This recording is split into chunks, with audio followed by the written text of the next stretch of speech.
You're listening to the Business for Good podcast, the show where you'll hear inspirational stories about companies making money by solving some of the world's most pressing problems. I'm your host, Paul Shapiro, and I'm glad you've joined us.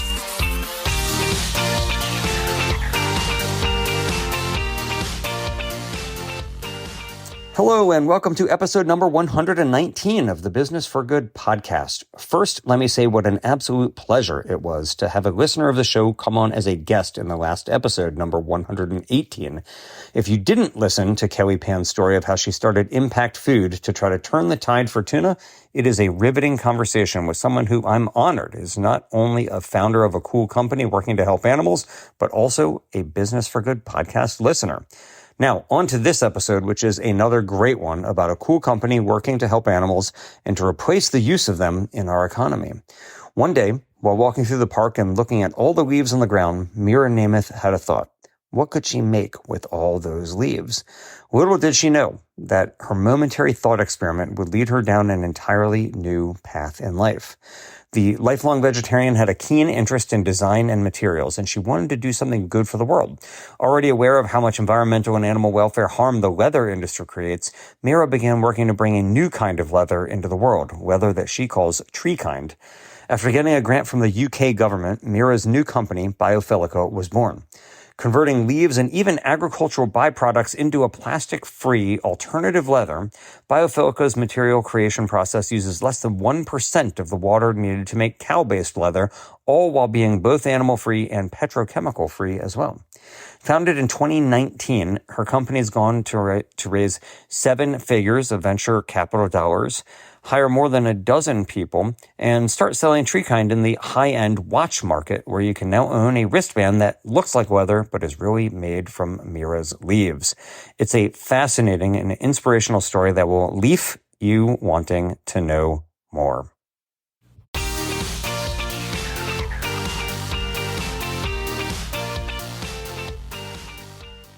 Mira, welcome to the Business for Good podcast. Thank you so much, Paul. It is a great pleasure to have you here. I've been reading about what you're doing, and I'm super excited to have you on the show. So first, let me just state, I have no fashion sense whatsoever. I basically wear what my wife tells me to. I don't even think about it. But I know that is not the case for you, because you've been interested in design and fashion for some time. So how did that start? From when you were a kid? Were you just thinking, oh, I really love design? Is that what happened here? I guess partially, yeah. So I grew up in a family that is quite artistic. So my mom's an artist and my dad is a filmmaker. And I think that was always kind of part of how my sister and I just grew up. And I was always really interested in doing something artistic, and that became something within design. And my particular area was actually kind of more in graphic design to begin with. But yeah, I think the fashion part of it was also always kind of present. It was just kind of more of an interest. And basically what happened with our material, Treekind, how that whole thing came about, that was actually based on me doing a second master in product design and really being interested in how we could change the materials that we use for objects. Did you, Mira, have an interest in environmentalism or animal welfare, or was there some other motivating factor for you to think, I would like to come up with something that didn't involve using cows to make the materials that we wear? Yeah, absolutely. So I had my daughter Nora in 2013, and I was really thinking about climate change because you really feel the weight of the responsibility, obviously, when you're bringing new life into the world. And everything that's happening in the world currently. And at that point, I just really strongly felt that I wanted to be part of some kind of solution. Also being fully aware that I am not a scientist. So that was also kind of how do you combine these things? Beyond that, I actually grew up as a vegetarian, just lifelong vegetarian. So it kind of goes hand in hand, I think. Were your parents vegetarian? Is that the reason you grew up that way? Yeah, exactly. So my parents were actually vegetarians when they met. So it was never a hard decision. Yeah. So now I got to ask, we're talking about your parents. You said your dad's a filmmaker. They're both vegetarian. Are they people who, like, have we seen their films? Is that like something that we should know about? So my dad made this film, or he directed this film that's called Andy Warhol's Exploding Plastic Inevitable. Okay. And it's been shown at various art museums and institutions around the world. So you can Google that. Okay. Well, we'll include a link to that in the show notes for this episode at businessforgoodpodcast.com. But that's pretty cool. You know, it happened for me kind of the other way around. So my parents, especially my mom, were like always really into animal welfare when I was a kid. My mom even worked at our local animal shelter. In fact, even in her 70s, she still does that. However, you know, neither one of them were vegetarian. And when I became a vegetarian, which was about 30 years ago at age, I was like in 1993, I think I was 13 years old at the time. Wow. And it did have like a pretty substantial impact on them to the point where now I wouldn't say they are like vegetarians, but they're really close. They're, you know, for all intents and purposes, I would say they're vegetarian. Some purists would probably not say so, but I'd say, you know, they're pretty much vegetarian. So anyway, that's cool that it happened in the inverse for you here. You were just born into a vegetarian family. And so your parents must be pretty proud of what you're doing with Biophilica then. They are really proud. In some ways, I feel like they're almost like the proudest they've ever been, which is nice. Yeah, they're extremely supportive of what we're doing. And they talk about it all the time with everyone they know. Nice. Okay. Well, you're going to get to talk about it with people who you don't know right now, because your parents may be talking about what you're doing. But for the people who are listening to this conversation, they don't really know yet what you're doing. So what is Biophilica and what are the products that you're making? I know what your motivation is, that you're concerned about climate, you're concerned about animals, but what is the actual goods that you're making? So at Biophilica, we've always had the mission to create bio-only products. So absolutely no plastic in our products. That is really, really key to us. So we've developed a product that's called Treekind, and it is a leather alternative that obviously has no plastic or polyurethane as part of it whatsoever. And it also uses no toxic components. I think many of us have seen the issues with, you know, less regulated tanneries. And our product is specifically designed to not have those associated issues. Yeah. So what is the product? Like, what's the actual technology that you have developed to make something that you say is as good as or even better than cow's leather? So we're actually using a waste stream to create our material, and we specifically use autumn leaves or agricultural waste feedstocks. That's our number one feedstock. And then we've added other things in the kind of slurry that then becomes the leather alternative sheets that give the material certain properties. But all of these are 100% bio-based, and that's what really sets it apart. So help me understand, Mira, because it sounds almost like alchemy, right? Like you're turning autumn leaves into something that functions like leather, but you're saying there's something else that goes in the slurry. You're saying it's not plastic. So what, like, without giving away what your proprietary secrets are, like, what is it? You take leaves, and then what happens to the leaves if they turn into a wristwatch? Yeah, so we mix other things into it. So a completely bio-based plasticizer, we add pigment to it. So we've looked at different kinds of pigments. One that we're a big fan of is an algae-derived pigment. Yeah, these are some of the key ingredients that we use to create our material. And in some ways, it's actually kind of similar to how, you know, plastic leather alternatives are made. It's the same principles, except we use everything that is bio-derived. Mm-hmm. And so it's the whole leaf, including like the actual leaf and the stem, like the hard stem that goes in there as well.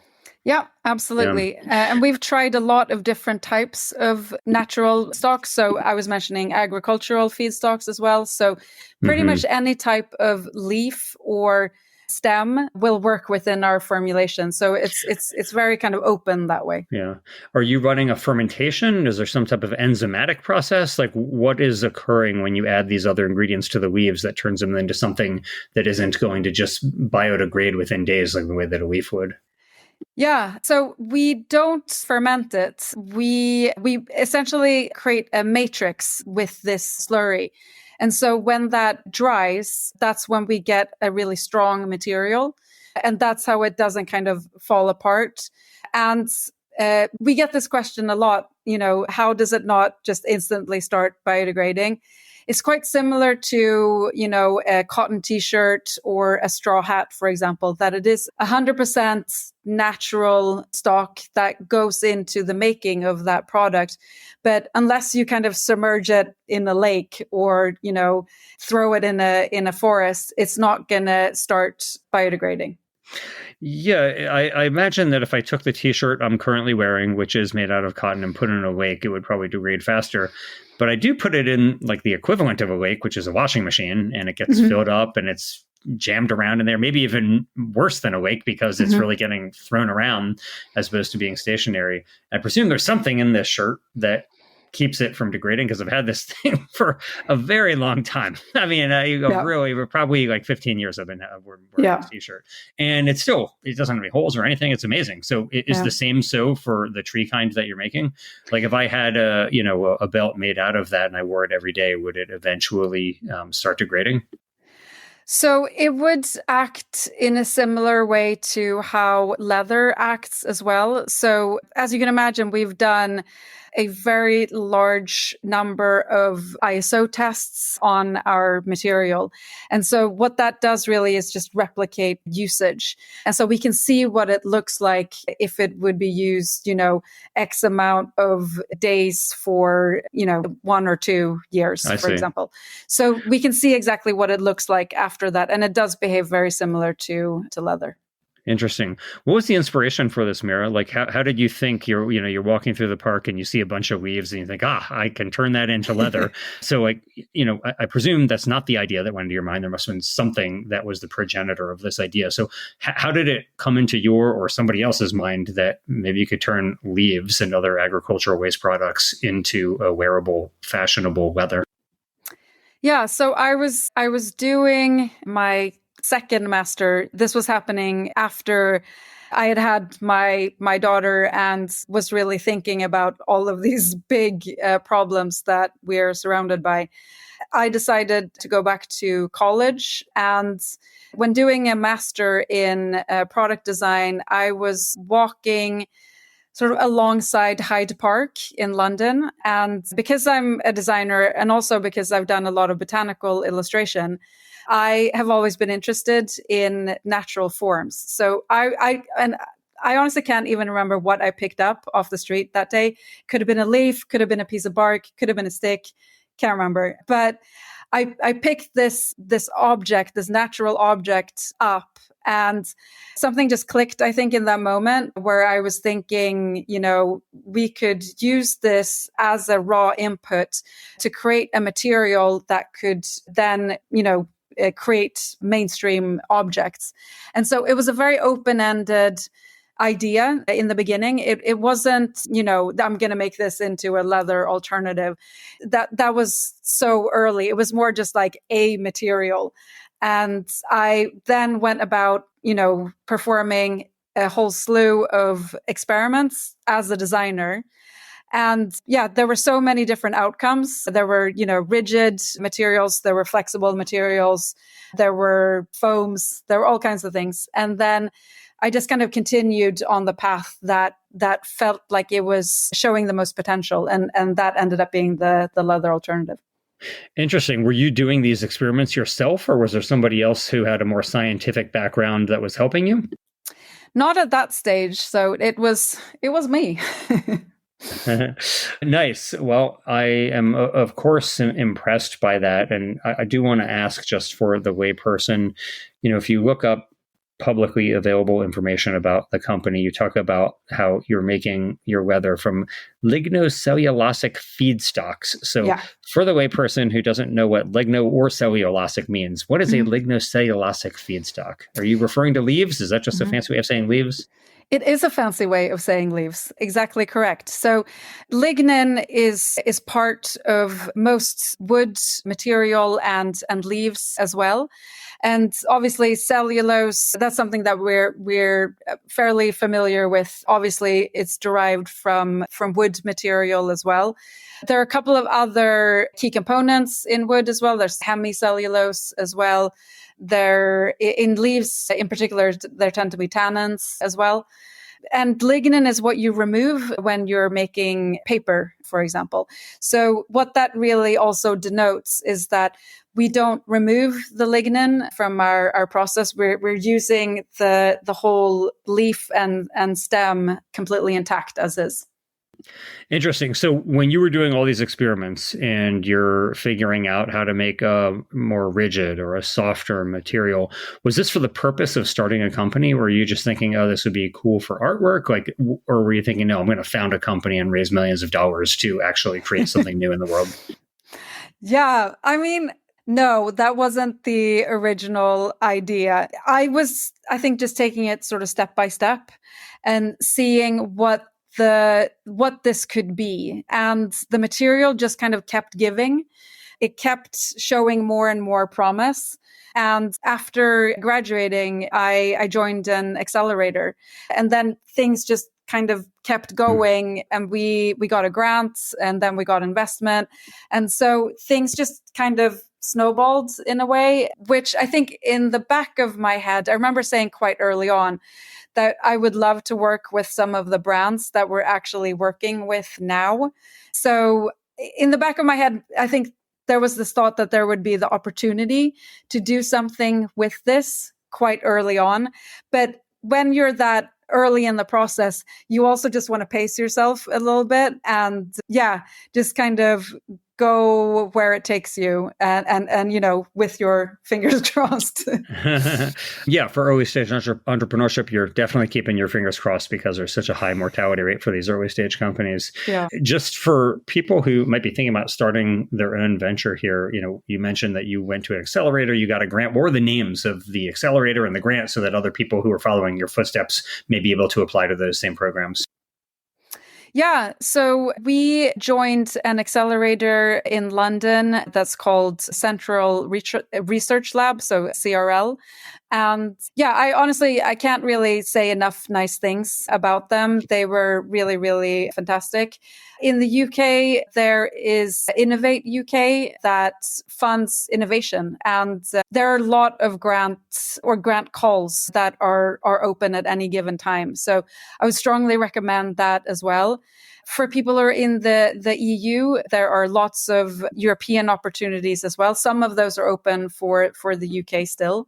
And I would really recommend all of these things. We were also part of another accelerator that's called Fashion for Good. They actually then ended up becoming one of our investors as well. And they've been phenomenal also all the way through. So we're just really lucky that we've been able to be part of these great networks, essentially. Yeah, cool. Well, we will include the links to those accelerators and grant programs in the show notes for this episode at businessforgood.com. So, Mira, let me ask you, you go through these accelerators, you get a grant. At some point, you feel like you have something that is not only promising enough, but that actually has some type of an IP moat around it that you could start raising venture capital, which you did. So when was that, and how did you go out to raise capital, and how much have you raised so far? Yeah, so we got the grant, as mentioned, first, and then we were speaking. It's also all about the different connections, I think, as well. So I mentioned CRL, and through them, I was talking to someone who then connected me to another accelerator that is also an investor, and they became our first investor, really, and they're called Sustainable Ventures. So they came in at a point where It was really just perfect timing where we needed the venture capital and they were super interested in what we were doing. And excitingly, they are highlighting us as a kind of key showcase for all of the new startups that they're interviewing. Nice. Congratulations. Thank you. So I know that in 2022, you raised a 1.2 million pound seed round. So congratulations on that. 2022 was definitely not an easy time to be fundraising. So how did you cut through all of the noise in such a bad time to be attracting investment and generate that kind of a seed round? Yeah, it was also partially through Fashion for Good. They actually connected us with Rhapsody, who was our seed investor. And yeah, again, Fashion for Good has just been really fantastic in that aspect. So in that round, we got investment both from Rhapsody and from Fashion for Good as well. And that was a really good combination, I think. That was also through us working with Fashion for Good for some time. So we were working with 3 different large-scale brands. And Fashion for Good, knew us and saw how we operated. And that's what really led us to, I think, that investment and that kind of recommendation as well. Cool. So a year later, you have how many employees now, and what are the highlights? What have you done with those funds that you raised to advance the company? We have done so many things. So we have 14 employees. So we immediately went out and recruited more people that were very important and needed for our growth. We moved, so we had an 89 square meter facility in East London, and we basically quadrupled that space. We moved into our demo facility. So the key step there really was to set up continuous production, which we've done, and to really prove that this is a material that can't only be made as sheets, but really continuously on rolls. And beyond that, we've also hit a number of milestones where we've sold material. So that was also another thing that I wanted to mention that really played into our whole progress. When we got the grant that I mentioned, we also started working with a watch brand that's called ID Genève Watches. It's a Swiss sustainable watch brand, and we're huge fans of their work.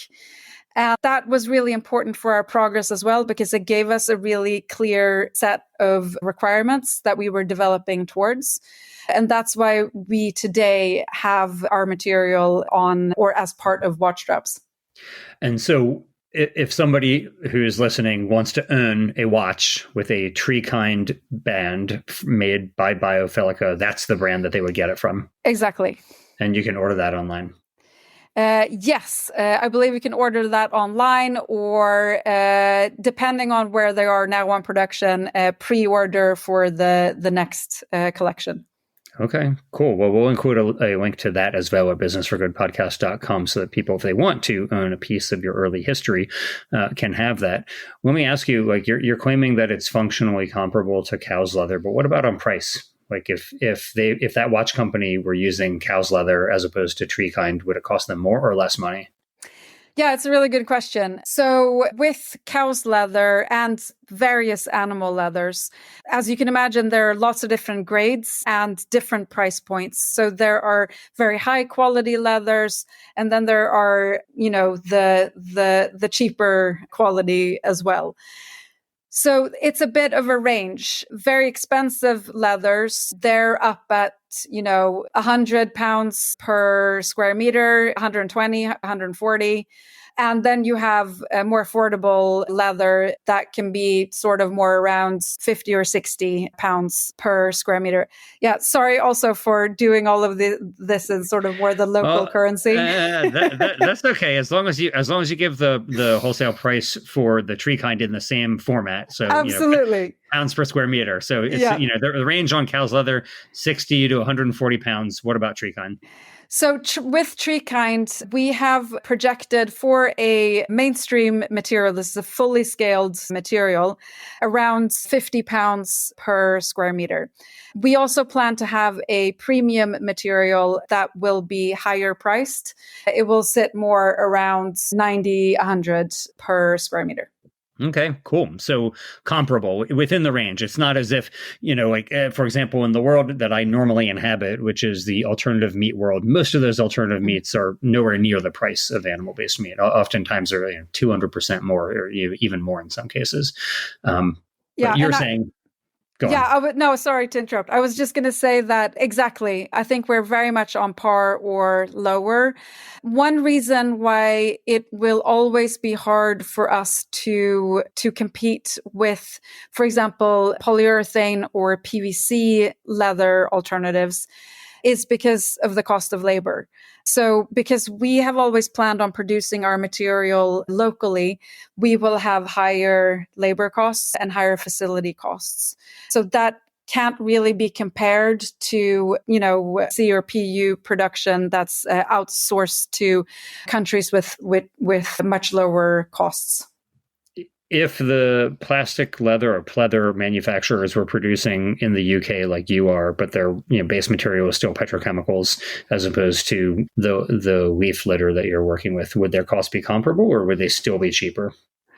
So I haven't run that calculation specifically, but knowing the cost of labor and the facility cost, my thought would be that they would be quite similar because that's really the key difference. We don't have a particularly expensive raw material input, and that's by design. We want our material to be democratic and to be accessible by as many people as possible, but to also, pay fair salaries and also the cost of facilities and equipment. That's the fair cost of our material. Okay. So if you are making enough to make wristwatches right now, that's the only commercialized product, right? There's not other products in the market? Correct. Okay. So, presumably you want to do dramatically more than that, right? You want to be having Treekind in car seats, wallets, shoes, belts, everywhere where leather is used. So right now you're getting leaves from the park, essentially. How do you scale this? Like, how do you get an industrial quantity of leaves or other materials that you could actually go from making enough for a niche watch to enough for, a company like an automaker to put in all their cars? Yeah, so we're actually already in touch with a farming company in the UK.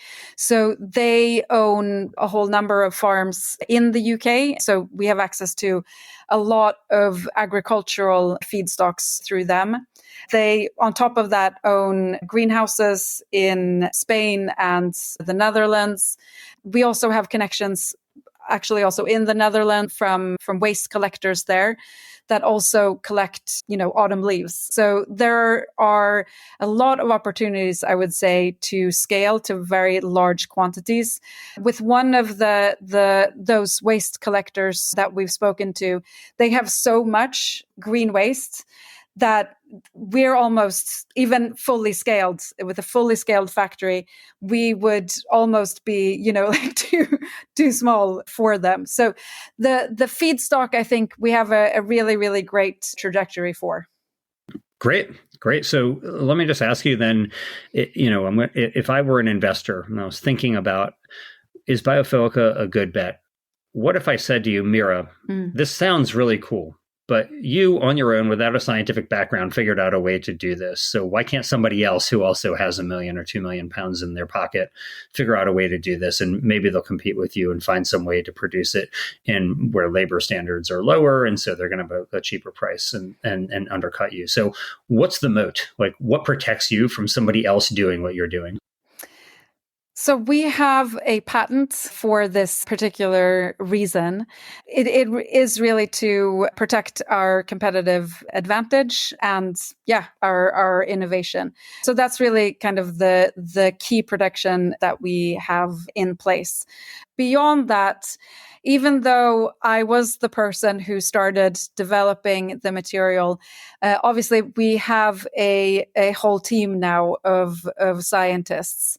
We also work together with a company that sits within Eurofins, which is a big testing and research company. And they were also part of our material development. So I would say a lot has happened since, I was, combining very coarse, parts of leaves with a whole number of different kinds of binders. We've come a long way, and the scientific knowledge, the know-how, and also the complexity of the design of the material is now just far beyond anything it was in the beginning. Cool. Okay. Well, we'll link to, presuming it's publicly available, we'll link to your patent as well so people can go marvel at the cool technology that you and your team, Mira, have invented. Let me ask you, you obviously have created this company. You've got more than a dozen people working for you now. You're hoping, I'm sure, to be working for many more years at Biophilica and turn it into a behemoth of alternative leather. So you are hopefully going to be occupied for some time. But I bet that you have other ideas that you think would be good if they came into the world. So what would you recommend for somebody listening who's inspired by the journey that you've been on, Mira, to do themselves, something that you think is important that they might be able to start their own company doing? Yeah, so I have a couple of ideas here. I hope that's okay. So one of the first things that I think is really important to do is to go out there and see what different waste streams are underutilized today. I think that's a really good starting point. There are a lot. So I've seen a little bit of movement in that area, but ceramics, for example, is hard to recycle. So that, for example, is a really interesting area, I think. I think there are other areas within food waste as well, potentially post-consumer food waste that could be really interesting as well. And then I think it's also really interesting to look at what companies say that they have problems with. And I think that could be a really interesting project with reaching out to large companies and asking them what their sustainability challenges are, like precise sustainability challenges. So with one company, I kind of randomly found out that staples for furniture, that was a really difficult material or product really to replace. And that's really interesting knowledge to have. So I think you can start at either end. Either you start at the feedstock end, or you can look at essentially sort of a product gap analysis together with companies. I would also say beyond that something that I think is missing is more kind of systems thinking around composting in an urban setting. So when we say that a material is compostable, that's great. But what does that mean for people who live in apartments? So I think that that's a really important area as well to think about how we can progress that. Sure. Yeah. And we've had episodes on with people who are making like bioplastics and other things relating to compostability. And it has been very riveting to learn the difference between something that is compostable at your home and something that is only possible to compost in an industrial composting setting where there's like basically high heat or pressure that breaks it down, and whereas it really wouldn't break down in nature for the most part. And so like we get all of these like cups and bowls and all this stuff from restaurants that say compostable, but if you bury them in your backyard, they're not going to degrade, Yeah, PLA comes to mind. Yeah. So yeah, we've done other episodes on that. We'll include some of those in the show notes for this episode as well, for people who want to go back and listen to those back episodes, which are really riveting. But thank you for those ideas, Mira. The ceramics one is particularly interesting. And hopefully somebody listening to this will start their own company, and maybe they'll come on and onto the show later and they'll say, you know what, Mira Nameth was the reason that I started this company. We'll see. Okay, finally, so I'm sure there are plenty of resources that you rely on to help yourself to be a better CEO and entrepreneur and innovator. Are there any that you would recommend that have been helpful for you that you think others would benefit from? Yeah, I would love to. So one one area that I think is really interesting, I think this is interesting for entrepreneurs, especially. I think it's interesting for human beings, is looking at philosophers. So looking at, interesting thoughts from interesting people. I mean, the famous philosophers, they are the best of, human thinkers. So I think that is a great place to start. I can't leave it anonymously, though, Mira. The greatest one to whom are you referring? Are you talking about Socrates and Aristotle and Plato? Or are you talking about Peter Singer? Like what era are you thinking here? Well, I like to look at all of them. So I would almost say go broad rather than go deep with the philosophers. So I'm going to cherry pick here a little bit, but some of my favorites. So Socrates, for example, thought that what is beautiful isn't what is aesthetically beautiful. And that, for me as a designer, is, it's an interesting thing to think about. What he saw as beautiful was something that was morally beautiful. And that has, I would say, in a small part also been inspiration for what we do at Biophilica. Another thing that I think is interesting also from a climate change perspective is Kant and his categorical imperative, where basically if, the majority of people can't do a certain thing, then you shouldn't do that thing either. So that I think is really interesting as well. And I think that talks a lot about also, resource sharing and just a number of areas. It kind of applies to life in general. I've thought about the categorical imperative and thought about living in a house versus apartment. And my wife and I live in a house. And from the looks of your video screen right now, it looks like you live in a house as well.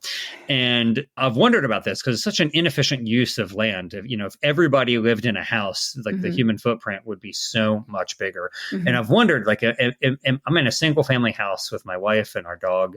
Like, is that actually less ethical than living in an apartment? And I'm not challenging you. I do the same thing that you do. Yeah. I live in a house and I like living in a house. So, and I like having a backyard and all of that. But I've wondered, like, am I doing something that's pretty suboptimal here? Yeah, no, I've thought of exactly the same. So to make it even worse, this is a summer house. So I am half Swedish, half American. And in Sweden, it's relatively standard to have a summer house. It's a small population, a very large country. So you can see kind of historically where that originated from. I will say with our house here, we share that with our whole family. So it's a multi-generational summer house, at least.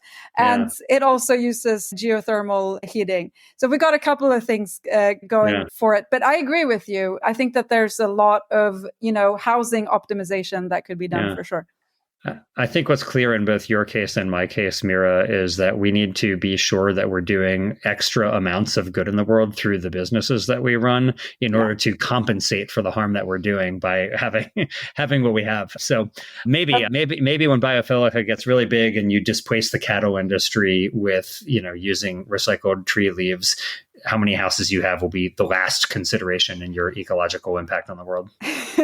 Well, I don't think any more houses are needed. I've thought a little bit about how many houses a person needs. So yeah, okay. All right. Well, I will certainly be rooting for Biophilica to help to displace the cattle industry, Mira, and I am really grateful for what you're doing. Congratulations on the success that you've had so far, and I look forward to having people send me photos of the watches that they have with your Treekind leather on them, because that would be really cool to see some watches from listeners who now have Treekind around their wrist. Fantastic. Can I add one more thing, Paul? Please do. I also just wanted to mention that as part of our development, our Treekind development, we also developed a fully bio-based, and that is something that is also incredibly needed in the world, a glue that is affordable and has no petrochemicals in it. So I just wanted to mention that because it's both a product that we're using with our Treekind, but we're also developing it as a standalone product because we want it to have further impact just beyond, our product. Well, that's great. I mean, there are lots of companies that start with one product and eventually, evolve into a much broader company. So, the first Mac, obviously, it would have been hard for them to imagine iPods and iPhones, but maybe Biophilica will be a glue empire as well someday. So we'll see. Thanks so much, Bob. Thank you, Mira. Thanks for listening. I hope you found it useful, and if you did, please let the world know. Leave the show a 5-star rating on your favorite podcast app and share the episode with your friends. Who knows? Maybe you'll inspire one of them to be in the business of doing good themselves.